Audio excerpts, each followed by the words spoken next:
I first found out about an upgrade being proposed for OS 9 Level 2 back when, who was it, Dale Puckett mentioned it in his column in the Rainbow magazine. So I started trying to find out more about it, got in touch with some of the people that were working on it. And I'm sure later on tonight Kevin can give you a bit of the history of the upgrade, so I don't want to take too much of that away.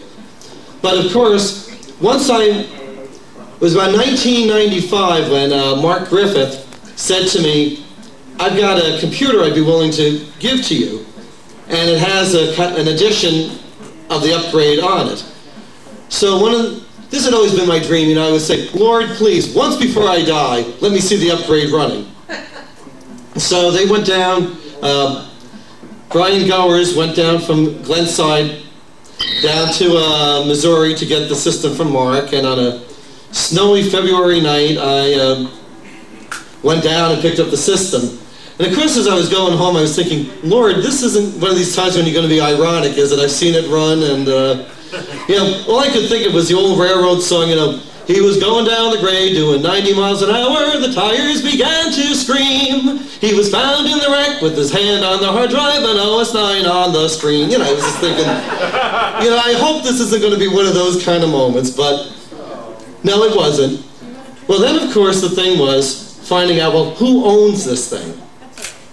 Now, I know it was never released. I don't believe Tandy ever paid for it.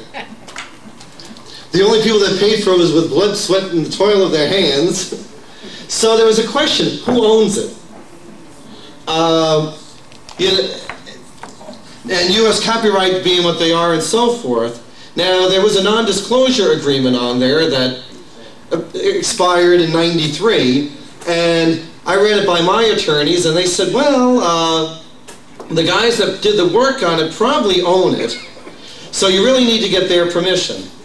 So I started hunting people down and talking to different people, and they all told me the same thing. Need to talk to Kevin. And I said, well, now, should I be very formal and write him a letter? Dear Mr. Darling, I am interested in obtaining the distribution rights to the OS 9 Level 2 upgrade. I said, well, maybe that's too formal. Maybe I should just try to get him on the phone. So, in fact, I talked to him. It was at the first Penfest. Carl Bohl handed me his cell phone. He said, there's somebody on the other end you want to talk to. And it was Kevin. Now, whether Kevin felt the same way that there was somebody on the other end he wanted to talk to, I'm not sure. But, oh, sorry, it was Scott's phone. I'm sorry. So, I often thought about how we were going to approach this. And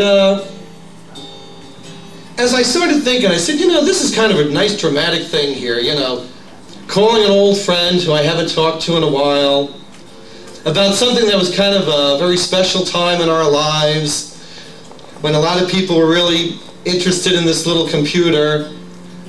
And, I was going to just say, I know it's been a long time, but for old time's sake, maybe we could release this thing. And I got him on the phone, and I said, hello, darling, it's been a long time since you worked on Level 2 OS 9. But I'm begging you now, please hear my plea. Kevin, darling, set the upgrade free. Well, I spoke to Kent Meyer today. Mark Griffith, he gave his okay. Bill Dickhouse said that the contract was dead.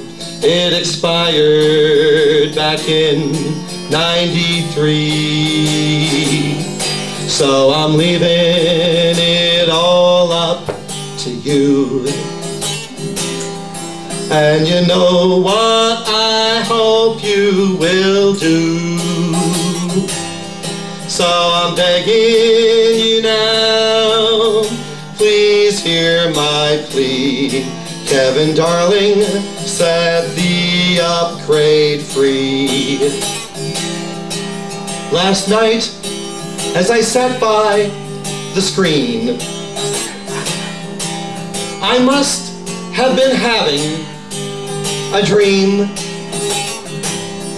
For what did I see on the old CRT but the words OS 9 Level 3?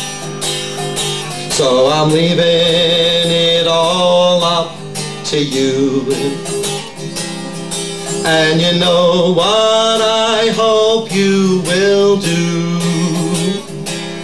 So I'm begging you now, please hear my plea.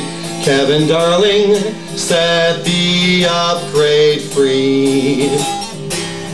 So I'm begging you now, please hear my plea.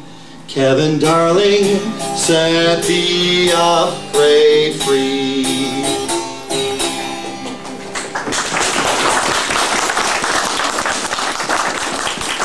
And Kevin said, I don't care what you do, just leave my name out of it.